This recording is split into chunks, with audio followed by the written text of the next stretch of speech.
একজন ওল্ড প্লেয়ারের মুখ থেকে এই কথাটা তখনই বেরোয় যখন সে তার স্কিলকে হারিয়ে ফেলে।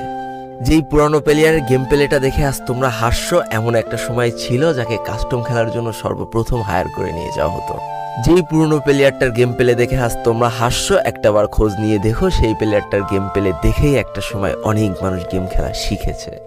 যেই ওল্ড প্লেয়ারটার খেলা দেখে আজ তোমরা তোমাদের গ্রুপে নিতেও লজ্জা পাচ্ছ, খোঁজ নিয়ে দেখো সেই ওল্ড প্লেয়ারটা কোনো একটা সময় কোনো একটা গিল্ডের লিডার বা অফিসার ছিল।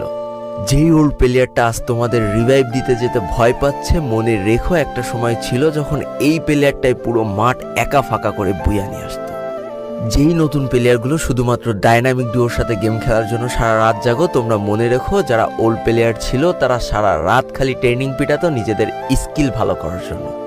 আমি জানি আজকের দিনের যারা অনট্যাপ মারা প্লেয়ার তারা কখনোই ফিল করতে পারবে না যে বসে জুম করে উঠে হেডশট মারার মজাটা আসলে কি ছিল।